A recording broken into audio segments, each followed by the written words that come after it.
Thought I'll record a video today for you guys about dedicating your life to your art. This is something I've done almost unknowingly, and obviously, it's brought me a lot of rewards mentally, emotionally, just feeling like I belong here in this game of life. That's a very unique feeling, Most people feel like, what am I doing here? What's going on? What's my purpose? Is this my life? They go to sleep at night thinking, like, what am I supposed to do for the rest of my life? How do I find, like, what do I stand for? Why, like, all these questions, right? And it's a very nice feeling to know exactly why you're here, what you're doing, why what you do matters, what you're willing to give, what it takes. And it's also nice knowing that you don't know if it'll work out. You just believe it will, but you don't know if it'll work out, right? And that's kind of how I feel. I go through life not knowing anything, how anything is going to happen. I'm filming this as of right now. I don't know what the next season is going to look like. I mean, no matter how much of a manifester or visualizer you are, that's still 50%, right? Like, whatever you make in life is only 50%, and the rest is the 50% of the universe of life, what, like, God has planned for you. So it's definitely good to know that and have that internal grounding where it's like, whatever happens, it's fine. I'm always on my path to my destiny, to my purpose, fulfilling my purpose. And for me, I guess that's been dedicating my life to my art, because when I started my journey, I wanted to be an entrepreneur. That's it. All I wanted was to become an entrepreneur. I just wanted to get, like, rich and, like, retire my dad and like have, like, a Lambo. That's and pretty much that was it. Like, I wanted, like, to have, like, big, like, 100 million lifestyle, but also just, like, build a nice company, retire my parents, and just make money, sell. And I wanted to sell clothes, right? So when I started, I wanted to sell all these t-shirts and graphic design. Like, I wasn't a graphic designer, I was never an artist, I was never any of these things. And I just wanted to, like, I had these ideas, these stories or ideas in my head, like, I wanted to make, and I wanted to put them on t-shirts, and I wanted to sell it, and that's it. But to truly build a build a fashion brand, you have to be a creative, you have to be an artist. And I didn't know that. I found out once I started the brand, and I realized, like, when I look at my, like, t-shirt store and I look at these other companies, I'm like, man, this is not really, like, I have a print on demand store, I have a print on demand t-shirt store. Okay, fine, I have some graphic designs which I don't even draw. I tell my ideas to a graphic designer, they make it, and some sell, some don't sell. Like, it's pure luck, it's pure random. There's nothing, like, magical about this. I know how to run Facebook ads, I know how to optimize my store funnel. Like, I understand the business side of things, but the art side was just lacking. And that was in 2019, 2020, and over the past few years, unknowingly, I have become an artist. And for me to explain the creative process of becoming an artist, all I can say is that maybe there are other methods that other people use, but for me, it's been very weird. I became an artist through the journey by trusting the process. And that's one of the methods that Robert Greene has in his book Mastery.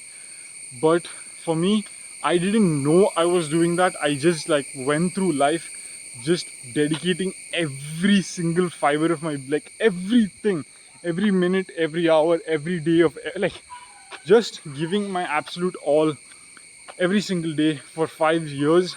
And one day, just, like, boom, I'm an artist, and that's, I guess, trusting the process, right? And every single pain, sadness, grief, betrayal, abuse, all the highs, all the highest highs, all the lows, all the lowest lows, every single thing, just all that chaos, all that inner chaos, all that madness, all the pain, all the suffering, it was, I was able to transmute it. I was able to, like, harness all of it into art, and I was able to harness that inner chaos. And so the past like 5 years, 6 years, maybe 7 years also, like I can say, it was just like insane mental turmoil, like crippling anxiety, so much stress, like just being very mentally having a rough ride. And not even because of like circumstances, but also just overall being mentally very in trouble, and I've seen, like, I didn't know that artists are natural like that, and that creatives are very sensitive and they feel a lot of things. You sense people's emotions very well, and you sense, you, like, every movie you watch, you feel the pains of the characters and video games and the stories. Like, creatives are very sensitive, and that's something I recently saw from Rick Rubin. And so, going through the past 5 years, every single experience I had, I experienced it 10 times more than the normal person, because I'm so sensitive, because I'm like this sponge, and that's how creatives are.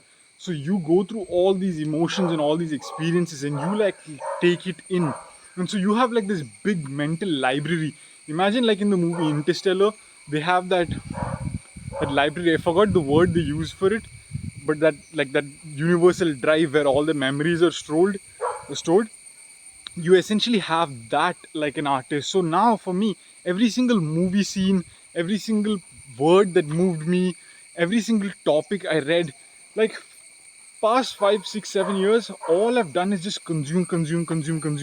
And I feel very lucky in this sense, because most people doom scroll and most people watch a lot of stuff on YouTube, and they just scroll and scroll and scroll, and there's no use to it. I have been able, this is the genius shit I've done in my life, is that I have been able to actually turn my doom scrolling into art. I have been able to turn my doom scrolling into um, fuel and like database for my future art. Because now it's like every single quote I shared from one of those philosophy pages, or some news article I saw, or movie scenes, or video game, like whatever, every single thing I've experienced is like this database just waiting to be like funneled into an art form, and that was like my creative process. And that only happened because I genuinely dedicated like every single thought, every fiber of my being for the past 7 years just into this. And like, you have to understand, I did it without knowing that I was an artist. I did it without seeking profit. I did it because it was just my highest excitement, my highest passion. It really was. Like, people say, like, you see all these videos of these billionaires talking about passion is must, and then all these like other gurus and all these lower guys say like, no, passion is not important, it's just bullshit that billionaires say, and that you, to make few million, you don't need to be passionate, you can just go into like any business and you can make it. And the thing is, they're both true, okay? Like, this is my understanding of it. Obviously I'm not a billionaire, but this is my understanding of it, is that you can literally make money in any business if you understand certain things. If you have high understanding of offers, marketing, and like finance and just product or whatever, or if you find like a great trend, if you're in a great market condition or whatever, if you understand the business side of things, there are kids literally nowadays, because of e-commerce and certain business models, you can literally like just throw like some right product and ride that shit to like 10 million in revenue. Really, you can. People do it. I would have even done that when I started my journey. That's kind of how it went for me. POD, some store, or one hero product, one, it just took off, and then everything crashed for me, and that was the biggest blessing. Because what happens is, when you just like logically pursue something, you hit a ceiling, you hit this massive ceiling. And what happens is, like, 10 million, okay, you get this. And people see, when you're not an entrepreneur, you see these numbers and you're like, wow, oh my god, 10 million, you want more than that, you're greedy. But when you're like a pure entrepreneur, these numbers don't really make don't really mean anything. There's just numbers on a scoreboard, really it is. And especially for an artist and an entrepreneur like me, which is kind of what I want to get to in this video, these things really don't matter. But oh my god, these hills, bro, killing me. I'm so out of shape also. But I lost my train of thought for a second. But what happens is, to build something really cool, you need passion, because it's so hard. Business is so hard. You'll quit. Like, there's that Steve Jobs thing, like any rational person would quit, and it's 100% true. When I lost my business and everything was done for me, I was wiped out, it made zero sense. It made absolutely zero sense to continue. In fact, it made 100,000% logical, financial, positional, health, from like family, every single way. It was perfect time, perfect reasons to just take a job, go to the normal route, say goodbye to this. I'm not cut out for this, or whatever. Maybe even just say, like, okay, I'll come back to this 5, 10 years from now.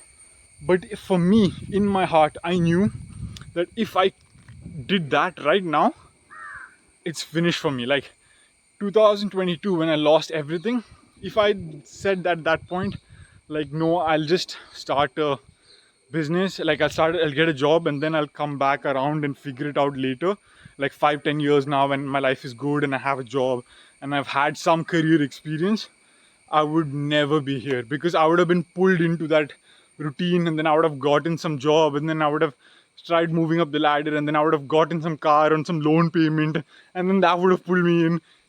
That's what happens to everyone. They get pulled into that machine, you get pulled into that rat race, you get pulled into that thing, and you're finished. And for me, I was like, nah, I'm fuck this. Like, I'm ready to die.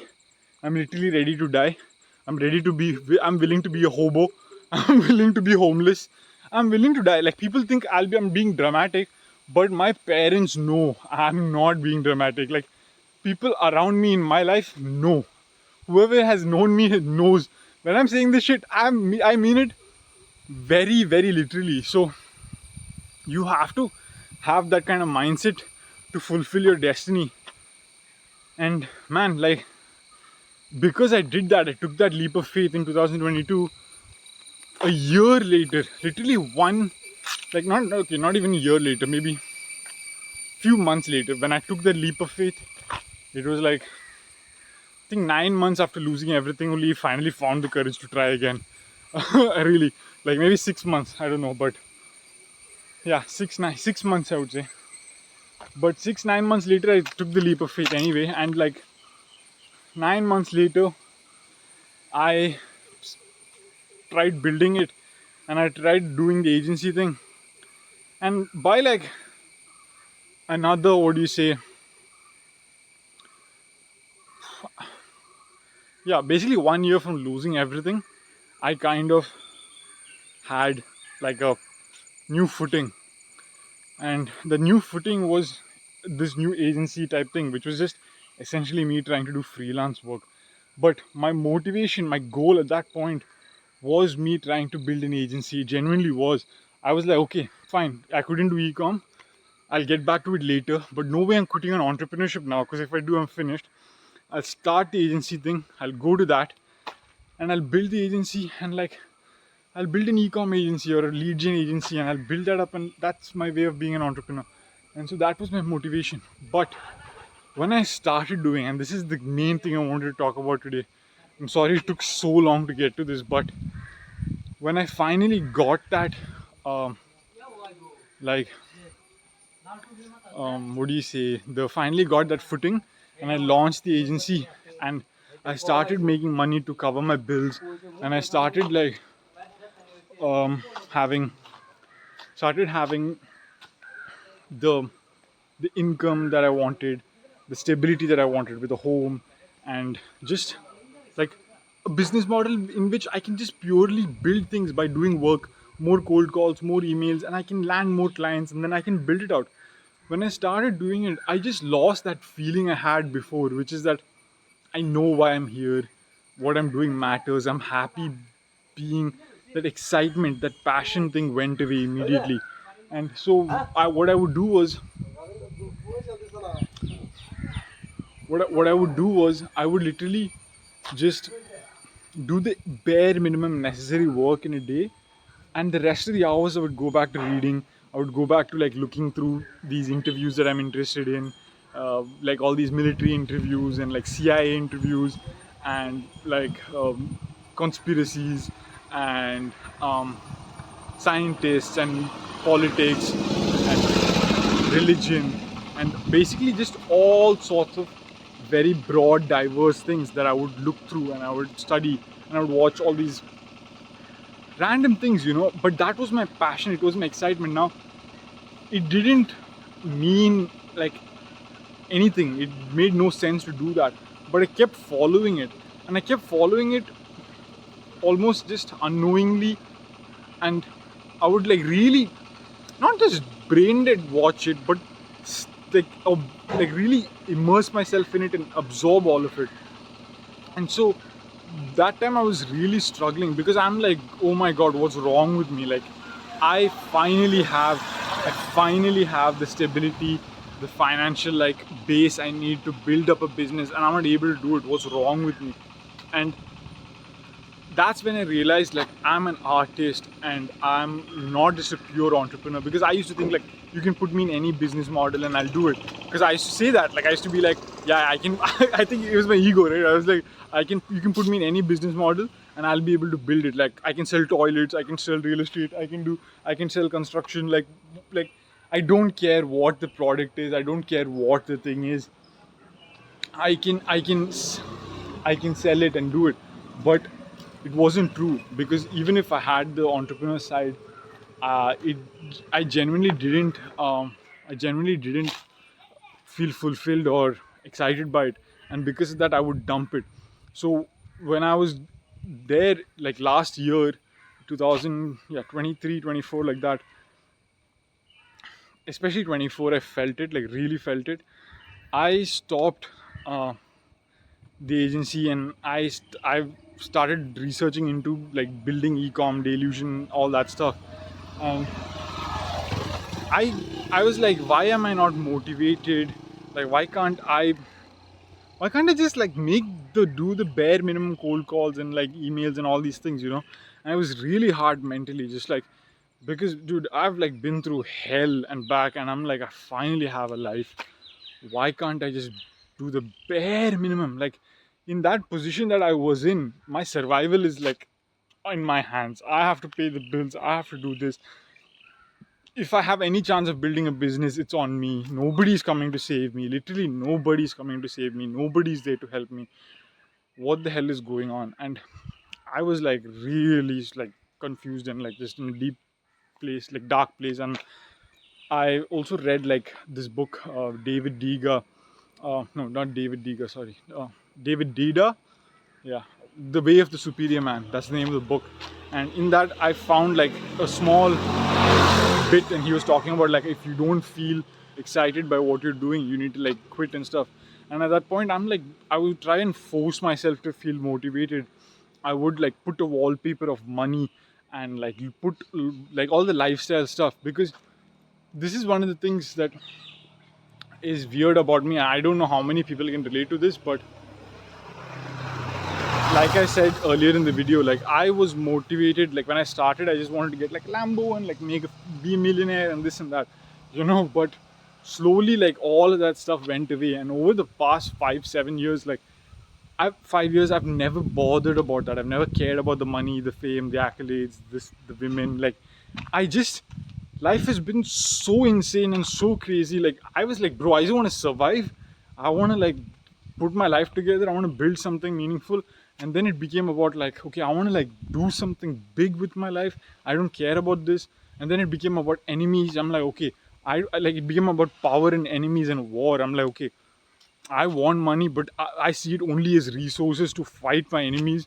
Like, no way people are fucking with me and getting away with it. And then it became like, no, that's not this thing. Then I'm like, it kept changing. And through it, when I finally had all of my life together, I'm like, bro, I have no motivation. I have nothing. I'm like, why am I doing this? Because when I started my journey, it was like about helping my parents and stuff. And by that last like 5 years, my relationship with my parents had also gone to so much like so shit, where I was like, dude, I don't even want to do this for them. They don't give a shit about this. Why am I doing this? Then it became, I can do this for myself. I started like making that the reason I can do this for myself. But all of this stuff like just kept confusing me and like kept like, I don't know, it was like and I know I'm going like really slow and like going all over the place trying to tell you, but I know there are some guys like who will watch this video and know exactly what I'm talking about. It's so deep into the journey that very few people will ever understand what I'm saying. It's so deep in. This is like right before you finish your isolation season and right before you finish that destiny side and you're going to be set up for the future. But I was struggling to find motivation about the money, and I like put wallpapers and I did all that stuff, and that's when I found all these like visualization and all these different things. And I realized like, okay, there is this art side of me, like Steve Jobs, like he's like artists will rule the world, and like Yvonne Chauvinard, I think that's his name, Patagonia, who is like, these guys are like, they're just not entrepreneurs. They want to do the right thing, they want to do the right way, they want to use the money that way, and they want to like create true products and true like craftsmanship and like style and taste. And that's what I want to do, and that's how I want to be. And so for me, the money and the cars and the women and all these things was cool motivation, but that wasn't my true motivation. So once I had that clarity, things changed. Then I was able to like put the wallpapers and do all these things, and that's what I'm doing now, and I'm going to probably film another video also of that. It's like you need to use those things also to motivate yourself. So now I start like looking through the websites of like these nice candles, lighters, cigars. What do people who have money do? Like McLaren, I'm like, bro, I saw the McLaren website the other day and I'm like, I have never seen this, I've never gone to this, because I kind of like lost the idea of making money. My life became about survival. My life became about just moving from one thing to another. The whole idea of me making it as an entrepreneur itself disappeared. It was just like finding the secrets of the universe and being in the unknown world and unlocking my art skills and all these different things. But I forgot that, okay, I have this entrepreneur side also. So I don't know if you guys can understand what I'm saying, because this is a very poorly structured scripted video. I'm just talking off the like top of my head. But many years from now, if my company is as beautiful as I see it here, and my products and my content and my culture and everything I'm building is actually as good as I want it to be and I've always wanted it to be, then this video will make sense. Because there is a real struggle when you're dedicating your life to your art. It's You're dirt poor. Like, bro, you're dirt poor, because to be an artist you need the Patreon, or you need cash savings, or you need some shit job covering things. And that's what I needed when I was in that stage. I needed a shit job, and I was like looking for it, because if I had one shit job, just like any job I could have done, I would have been able to pay the bills, and I would have been able to run the thing, like learn my art on the other side and do the skills that was necessary. But then I would have lost faith that I could become an entrepreneur also. So for me, in my journey, I needed both. I needed to see the freelance side and the agency side and like the business, like just I need all these different things. And I've seen like Mike Amiri talk about him like pretending to have an agency and doing these freelance things, and that was exactly like how it was for me. And God was taking me from one service. Like my agency had every service and every client was a different niche, different service, different thing. But each one showed me that, oh my God, I can do this. Oh my God, I can do that. Oh, this ties into that. This ties into that. And by the time I finished like 5, 6, 7 clients, I'm like, whoa, these all add up to me becoming an artist. These all add up to me becoming a fashion like brand owner. All of these add up to me becoming a creative director. So that's the video. It's just being dedicated to your art. It's like you can't have profit in mind, you can't have money in mind, you can't have politics and this bullshit. Like, it's very hard for guys like me to relate to people at some times, because it's like I want to do the right thing the right way. Like, make the thing perfect. Make the thing perfect. I'm not trying to validate my ego, and I'm not trying, I don't want you to validate your ego. Do the right thing, get the thing, and that's very difficult for people because 99% of people and 99% of the world is driven by insecurity and ego, and like just doing the things that are better for them but not for the thing itself. And I haven't studied Steve Jobs. I don't know who he is. I haven't studied any of these names I've mentioned, but I've always intrinsically felt a pull. Like when I see Steve Jobs and like just hear about him, like I've felt like a pull, like an instinctive pull. Same thing with like somebody like Gary Vee, same thing like with like Conor McGregor. You feel instinctive pulls towards people. And that's the same way how I found my mentors and how I found my inspirations. And it's the same thing that how I found my art. I keep getting pulled to these things and I keep going to them. And I'm not special in any way in this. Every single one of you has that pull. It's not just for artists. It's like it's your intuition, it's your natural inclinations. It's God's plan for you. He's talking to you, he's pulling to you to all these things. And you just have to go with it. And for artists, there's a lot of chaos because the journey is like this, and then you take all that chaos and you put it. For scientists, maybe like inventors, it's also like that. Entrepreneurs also maybe also, but artists I think have worst one, but creatives, but it's it's a weird thing, man. It's like you can do something that other people like really admire and dream of and envy and want to do, and you might not make as much money as a pure entrepreneur, but there's only one Tom Cruise. There's only one guy being 62 years old, jumping off helicopters and making sick action movies. There's only one Matthew McConaughey saying, all right, all right, all right. Like, there's only one of these guys doing one of those, like, being an actor, singer, writer, poet, fashion brand. Like, being a creative is a gift. Don't refuse it. Don't refuse it. I wish I knew I was a creative and I was an artist and these things. And I know that there were a lot of people in my life, fucking assholes, that recognized my talents and recognized these things, and they envied me for it and they tried to fuck me over because of it. But they never once mentioned that I had this. Okay, some people would say entrepreneur thing because I always knew the entrepreneur side of things. But the artist, the photography, these little things, people never like said, hey, you have something here, try it, maybe do this, maybe do that. People much would rather just keep quiet and hope you never figure it out. And I know it sounds almost insane because that's what it is insane. And many of it is because of the kind of people I was surrounded by, childhood traumas and poor choices or whatever you can say. But maybe one of you can benefit from this. So that's it. That's just the video for today. It's a pretty weird one, but it's about dedicating your life to your art, like Vincent van Gogh, and losing your mind in the process. So that's it, guys.